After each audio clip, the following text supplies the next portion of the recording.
Hello guys, இந்த வீடியோல season of பிளாசமோட 14வது episode தான் பார்க்க போறோம். எபிசோடோட ஸ்டார்டிங்ல நம்ம ஜின்னும் பொம்மியும் உள்ள பேசிட்டு இருப்பாங்கல்ல. அப்ப பொம்மி சொல்லியிருப்பா, எனக்கு உன்னை டேட் பண்றதுக்கு ஒரு காரணம் இருந்தது. என்ன காரணம் அப்படின்னா, என்னோட ஃப்ரெண்டு காங் வந்து ஜேமினை லவ் பண்ணிட்டு இருந்தா. ஸோ அவங்களுக்கு உள்ள நான் போக கூடாது அப்படின்னு சொல்லிட்டு எனக்கு ஆசை இருந்தாலும் நான் உன்னைய லவ் பண்றேன் அப்படின்னு சொல்லிட்டு நான் எல்லாத்துக்கிட்டையும் போய் சொன்னேன். உனக்கு என்ன காரணம் அப்படின்னு சொல்லி கேட்டுட்டு இருக்கும்போது அந்த இடத்துல கரெக்டா நம்ம காங்கும் ஜேமினும் வந்துடுறாங்க. வந்து பார்த்தோன்னே காங் செம டென்ஷன் ஆகுறாங்க. நான் உன் ஃப்ரெண்டா இருக்கேன்னு நினைச்சேன், ஆனா நீ என்னை இப்படி பார்த்திருக்கியே, என்ன என் மேல இறக்கம் பட்டிருக்கியா அப்படிங்கிற மாதிரி பேசிட்டு காங் அங்க இருந்து கோவமா போயிடுறாங்க. அப்படி போகும்போது நம்ம ஹீரோயின் வந்துடுறாங்க. ஹீரோயின்ட்ட எதுவும் பேசாம போயிடுறாங்க. இப்ப பின்னாடியே பொம்மியும் வராங்க. பொம்மி கிட்ட என்ன நடந்தது அப்படின்னு சொல்லிட்டு ஹீரோயின் கேட்கும்போது இப்போ எல்லாத்தையுமே நம்ம ஹீரோயின்ட்ட சொல்லிடுறாங்க. இப்ப நம்ம ஹீரோயின் கேட்கறாங்க, உனக்கு காங்க பிடிச்சிருக்கு அப்படின்னு சொல்லி கேட்கும்போது, ஆமா எனக்கு இப்ப காங்க ரொம்ப ரொம்ப பிடிச்சிருக்கு, ஆனா அதை சொன்னா இவ ஏத்துக்க மாட்டா, என் மேல ரொம்ப கோவப்படுறா அப்படின்னு சொல்லும்போது ஹீரோயின் சில பிளாஷ்பேக்கை நினைச்சு பார்ப்பாங்க. நான் மட்டும் ஹாமின் இறந்ததுக்கு முன்னாடி அவனை திட்டிட்டு கீழே இறங்காம இருந்திருந்தா, திரும்பவும் போய் அவனை கட்டி பிடிச்சிருந்தா அவன் உயிரோட இருந்திருப்பான். அது மட்டும் இல்லாம ஆர்ட் ரூம்ல நாங்க அன்னைக்கு 2 பேரும் ஹக் பண்ணிட்டு இருக்கும்போது ஒரு பையன் பார்த்தான்ல, அவன் பார்க்கும்போது நாங்க ஒளிஞ்சிருந்தா அவன் இன்னைக்கு உயிரோட இருந்திருப்பான். ஏன் இதெல்லாம் விட நான் அவனை ஃபர்ஸ்ட் டைம் பார்த்துட்டு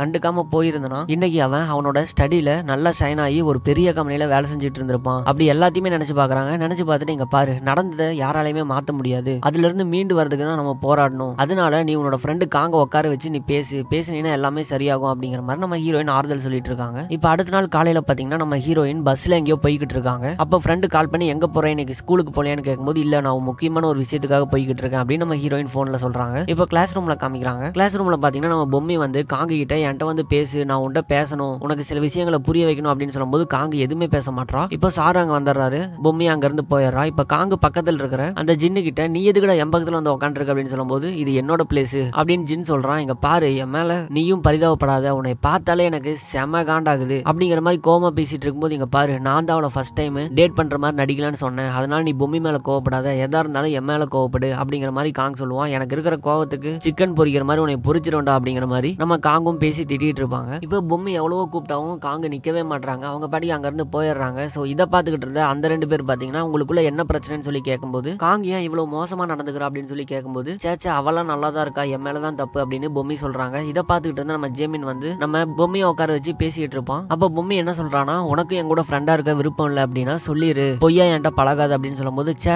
அப்படிலாம் இல்ல, நீ என்ன சொன்னது மறந்துட்டியா, நம்ம ஒரே டீம்னு சொன்ன அது பொய்யா அப்படின்னு சொல்லி நம்ம ஜேமினும் கேட்கும்போது, அப்படி கிடையாது, நான் எல்லாத்தையும் கஷ்டப்படுத்துறேன்னு நினைக்கிறேன் அப்படிங்கிற மாதிரி பொம்மி சொல்லுவா. அதெல்லாம் ஒண்ணுமே இல்ல, எல்லாமே பேசினா சரியா போயிடும் அப்படிங்கிற மாதிரி நம்ம ஜேமினும் ஆறுதல் சொல்லிட்டு இருப்போம். இப்ப அதே மாதிரி நம்ம ஜின்னும் அவங்க 2 ஃப்ரெண்ட்ஸும் அதே மாதிரி படிக்கட்டுல உட்காந்து கேக் சாப்பிட்டுட்டு இருக்காங்க. அதை பார்த்தோன்னே நம்ம காங்குக்கு பசிக்க ஆரம்பிச்சிருது. டக்குன்னு கேக்க பிடிங்கிட்டு அவங்களும் அங்க உட்காந்து சாப்பிட்டுட்டு இருப்பாங்க. நீ என்னை ஃபாலோ பண்றியா அப்படின்னு சொல்லி காங் கேட்கும்போது நம்ம ஜின் என்ன சொல்றானா, நான் உன்னை ஃபாலோ பண்ணல, நீ தான் என்னை ஃபாலோ பண்ற மாதிரி தெரியுது அப்படின்னு சொல்லுவான். இப்ப அங்க கட் பண்ண நம்ம ஹீரோயின் பஸ்ல போயிட்டு இருந்தாங்கல்ல, எங்க போறாங்க அப்படின்னு பார்த்தா நம்ம ஹீரோவை புதைச்சு வச்ச அந்த சமாதிக்கு தான் வந்திருப்பாங்க. அங்க வந்து பூக்கொத்தெல்லாம் வச்சுட்டு அங்க உட்காந்து பேசிட்டு இருக்காங்க. இந்த மாதிரி உனக்கு ஒண்ணு தெரியுமா, நான் வந்து நம்ம படிச்சோம்ல அதே ஸ்கூல்ல இப்போ டீச்சரா நான் ஒர்க் பண்ணிக்கிட்டு இருக்கேன், ட்ரைனிங் டீச்சரா போய்கிட்டு இருக்கேன். அங்கதான் உன்னோட தம்பியை பார்த்தேன். உன் தம்பி பார்க்க உன்னை மாதிரியே இருக்கான், அவன் அப்படியே உன்னை மாதிரியே தான் இருக்கான், உன்னை மாதிரியே தான் பேசுறான், அவன் பண்றதெல்லாம் பார்த்தா உன்னோட ஞாபகம் தான் வருது. நீ அவனை எப்படி பாத்துக்கணும்னு நினைச்சியோ நான் அவனை அதே மாதிரி நல்லா பாத்துக்குவேன், அவனுக்கு என்ன உதவி வேணும்னாலும் நான் கண்டிப்பா செய்வேன். என்ன நீ இல்லாம தான் என்னால இருக்க முடியல,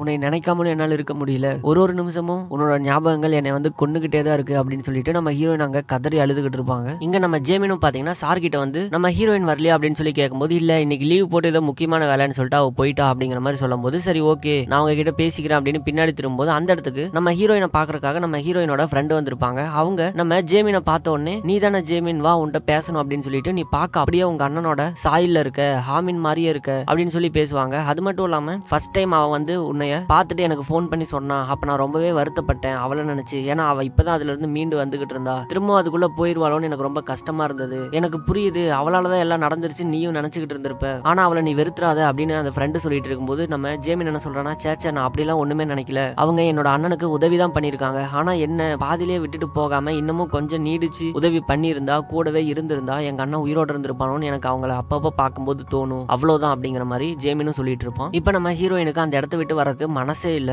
இப்ப டக்குனு போன் வருது. யாருன்னு பார்த்தா ஃப்ரெண்டு தான். எங்க இருக்க, சீக்கிரவான்னு சொல்லும்போது, சரி நீ ஸ்கூல்லே இரு, நான் சீக்கிரம் வந்துடுறேன் அப்படிங்கிற மாதிரி நம்ம ஹீரோயினும் சொல்றாங்க. இப்ப அங்க இருக்கிற சார் வந்து, நீ என்ன ஃப்ரெண்டு, நீ ஒரு பொண்ணு லீவ் போட்டு போயிருக்கா, உன்னோட ஃப்ரெண்டை அவசரமா வர சொல்றியே அப்படின்னு கேட்கும்போது, நான் மட்டும் என்னவா, நானே என்னோட ஆபீஸ்ல லீவ் போட்டு தான் இங்க வந்திருக்கேன் அப்படிங்கிற மாதிரி அந்த ஃப்ரெண்டும் சொல்றான். இப்ப இந்த பக்கம் பொம்மி பாத்தீங்கன்னா தனியா உட்காந்துக்கிட்டு இருக்கும்போது அந்த இடத்துக்கு ஜேமினை சைட் அடிக்கிற அந்த 2 பொண்ணுங்க வராங்க. அந்த 2 பொண்ணுங்க வந்து கையில ஒரு மில்க் ஷேக் வாங்கிட்டு வரும்போது அதை பார்த்த உடனே சாக்லேட் ஃபிளேவர் அப்படின்னு சொல்லிட்டு நம்ம ஜின்னோட ஞாபகம் வந்துருது நம்ம பொம்மிக்கு. இப்போ அதை அப்படியே அங்க இருந்து வாங்கிட்டு வந்துகிட்டு இருக்கும்போது ஆப்போசிட்ல பாத்தீங்கன்னா நம்ம ஜின்னோட குரூப்போட சேர்ந்துக்கிட்டு நம்ம காங்கும் பேசிட்டு போயிட்டு இருக்காங்க. ஆனா அவங்க சண்டை தான் போடுறாங்க. தூரத்துல இருந்து பாக்குறதுக்கு அவங்க ஜாலியா பேசிட்டு போயிட்டு இருக்கிற மாதிரி இருக்கு. இதை பார்த்தோன்னே இந்த ரெண்டு பொண்ணுங்க என்ன சொல்றாங்க அப்படின்னா, என்னதான் உன் மேல கோவம் இருந்தாலும் ஃப்ரெண்டோட எக்ஸ் பாய் ஃப்ரெண்டோட இப்படி எல்லாம் சுத்தலாமா அப்படின்னு சொல்லும்போது நம்ம பொம்மி ஒரு மாதிரி பாத்துக்கிட்டு இருக்காங்க. இப்போ டக்குன்னு அவங்க போனுக்கு ஒரு மெசேஜ் வருது. என்னன்னு பார்த்தா இங்க நம்ம ஹீரோயினோட போனுக்கும் இந்த யங் இருக்காருல அவர் ஒரு லிங்க் அனுப்பி இதை நீ பாத்தியா அப்படின்னு சொல்லிட்டு கேக்குறாரு. அதை தொட்டு பார்த்தா ஒரு நாள் நைட்டு வந்து நம்ம ஜேமினும் ஹீரோயினும் மீட் பண்ணிருப்பாங்கல்ல